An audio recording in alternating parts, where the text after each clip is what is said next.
Bom dia, pessoal. Esse vídeo, ele tem por objetivo, então, refazer aquelas discussões que a gente começou a fazer na live de quinta-feira, mas que por conta da qualidade da internet a gente não conseguiu concluir. Então, eu vou retomar aqui aquelas primeiras questões que já tinha sido respondida naquela ocasião, mas que eu não sei, né, como foi que vocês puderam entrar em contato com isso, se conseguiram entender bem ou não, e depois a gente avança para as novas questões. Então, a primeira questão da revisão é o que é a psicohigiene.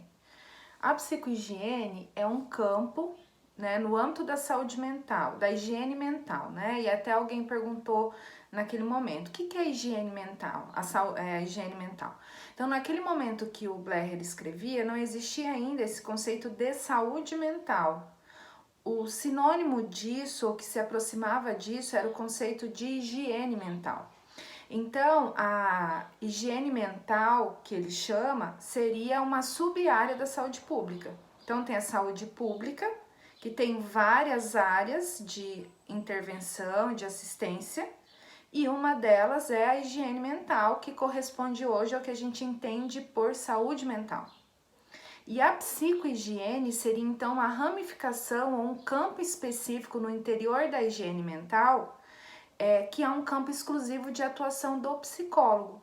Porque a partir, né, nesse contexto, nesse campo, o psicólogo vai se utilizar dos conhecimentos produzidos pela psicologia de modo geral, né, principalmente aqueles voltados para a área clínica, mas também conhecimentos da psicologia social e de todo aquele conhecimento que, produzido pela psicologia, ajuda a pensar o contexto do adoecimento ou da promoção de saúde mental de forma ampla, a considerar os aspectos da vida dos sujeitos, né? Sejam eles econômicos, sociais, políticos, modos de vida e etc. Então, a psicohigiene é um campo da higiene mental que é de atuação do psicólogo, que vai, a partir do conhecimento produzido pela psicologia social, desenvolver intervenções, estratégias e produzir conhecimentos voltados para o desenvolvimento dos recursos, das funções psicológicas dos sujeitos, no sentido de contribuir para a qualidade de vida, para a saúde mental e o bem-estar dessas pessoas. Ficou claro, então, o que é a psicohigiene? Então, ao responder o que é a psicohigiene, eu já respondo de alguma forma a questão número 2. Qual o objetivo do psicólogo que atua no campo da psicohigiene? O objetivo do psicólogo que atua no campo da psicohigiene é promover saúde. O foco deixa de ser as ações voltadas para o adoecimento, porque até então a psicologia ela estava muito próxima da psiquiatria e da medicina, e as suas intervenções no contexto da saúde eram voltadas para as instituições, por exemplo, hospitais psiquiátricos. Ali as pessoas já estavam adoecidas, então as práticas, as técnicas eram voltadas então para assistência, para reabilitação, para a cura dos sujeitos. No contexto da psicohigiene, o objetivo vai ser evitar o adoecimento, desenvolver ações que levem ao desenvolvimento das potencialidades humanas no campo psicológico, né? Então, as ações, elas deixam de ter como foco a doença e passam a ter como foco a saúde e a prevenção. Não que as pessoas que estejam adoecidas não vão ser assistidas, atendidas. Sim, serão. Mas o objetivo deve ser realizar práticas que previnam o adoecimento, né? Então, há uma ampliação considerável das ações do psicólogo nesse sentido, né? Ele vai atuar com grupos, ele vai atuar desenvolvendo ações educativas, ações de garantia de direitos, uma série de ações que serão destinadas para as pessoas que não estão adoecidas, justamente no sentido de auxiliá-las, né, contribuir para o seu bem-estar e desse modo para a sua qualidade de vida e para o seu não adoecimento. Ficou claro? A terceira questão.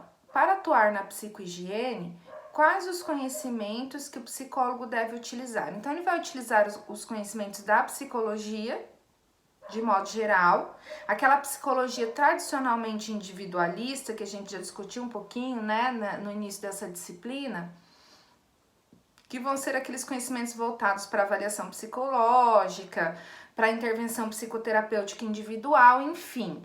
Vai se utilizar esse conhecimento, mas e principalmente utilizar o conhecimento produzido pela psicologia social, porque o olhar para a saúde mental nessa perspectiva da psicohigiene e da higiene mental é um olhar amplo, que considera, como eu disse, os aspectos de vida dos sujeitos.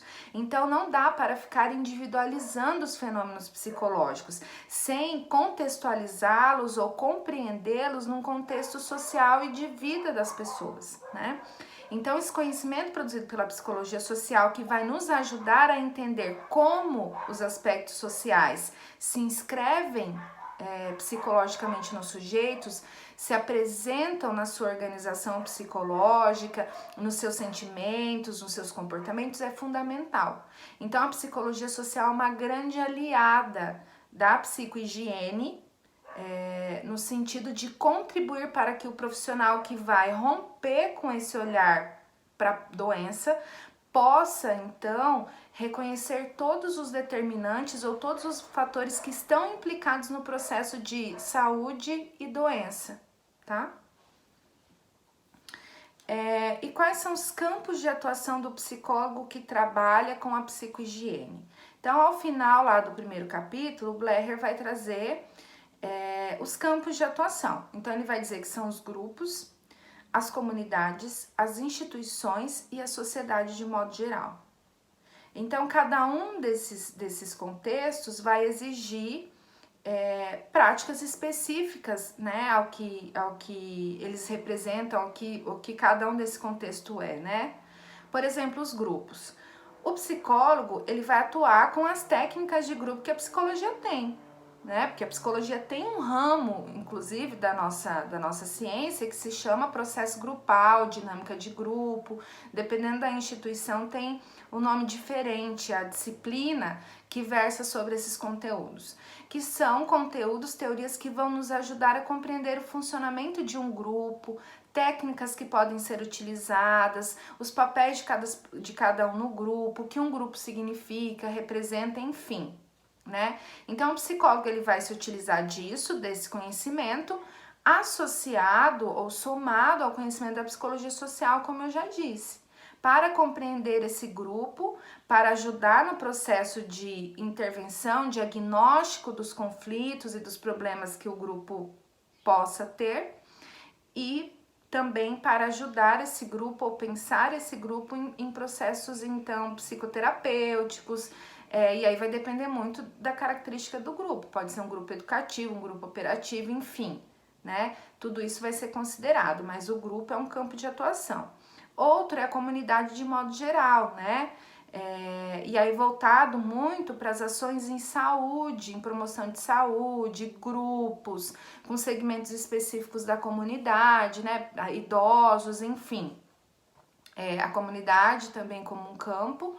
A sociedade, inserido principalmente nas elaborações de políticas públicas, o psicólogo sendo convocado para pensar, né, a organização dos espaços coletivos, do planejamento e das ações do Estado, enfim, de um modo mais amplo.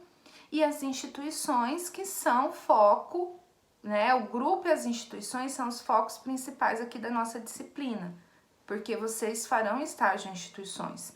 Então, por isso que o segundo capítulo dele é voltado especificadamente para o trabalho nas instituições. E aí, a partir da prática que ele tem, né, das experiências, ele vai dizer pra gente o que o psicólogo institucional que trabalha com a psicohigiene deve fazer num contexto institucional para que o trabalho dele tenha essas características, as características de um trabalho institucional voltado para a promoção de saúde mental, para o desenvolvimento dos sujeitos, tá?